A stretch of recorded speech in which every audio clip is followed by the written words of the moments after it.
कन्या राशीच्या मनात काय चालतंय 10 गोष्टी ज्या कुणीच ओळखू शकत नाही। श्री गुरुदेव दत्त श्री स्वामी समर्थ महाराज।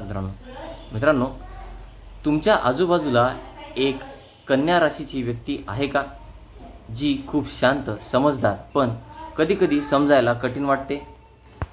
आज आपण जाणून घेणार आहोत त्या 10 गोष्टी ज्या कन्या राशीच्या मनात चालतात, पण ती कुणालाच कधी सांगत नाही।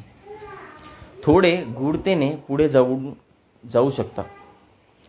ती बोलत नाही, पण तिच्या डोळ्यात खूप काही असतं आणि कधी-कधी आपणच चुकतो तिचं अंतरंग समजायला। कन्या राशीच्या मनात चालणाऱ्या 10 गोष्टी इतरांना कळत नाहीत।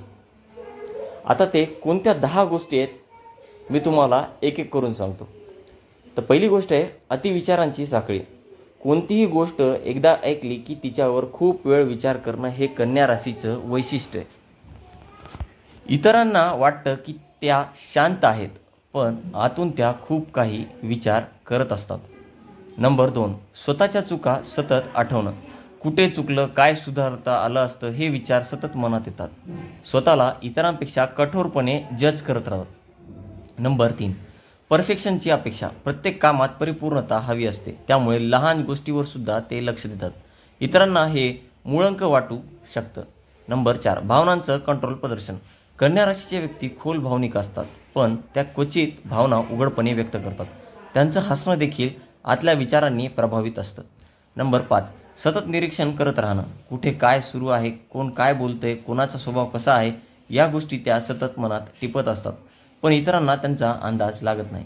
सुरक्षिततेची गरज। बदल आणि अनिश्चितता यांना कन्या राशीचं मन सहज स्वीकारत नाही। त्यांना पूर्वनियोजन आणि स्टॅबिलिटी हवी असतं। नंबर 7, गुप्त भीती आणि असुरक्षा। इतरांवर प्रेम करत असतानाही त्यांना आपलेपणा टिकवण्याची सतत भीती असते, पण त्या भीतीबद्दल त्या कुणाशी बोलत नाही। मौनामध्ये असलेली अस्वस्थता। जरी त्या शांत बसलेल्या असल्या तरी मनात खूप विचार, चिंता आणि योजना चालू असतात। नंबर 9, नाही म्हणण्याचा अडचण। त्या इतरांना नाराज करायला घाबरतात, म्हणून स्वतःवर ओझं घेतात आणि त्यांचा ताण सहन करतात। दुसऱ्यांसाठी हळव्या, स्वतःसाठी कठोर।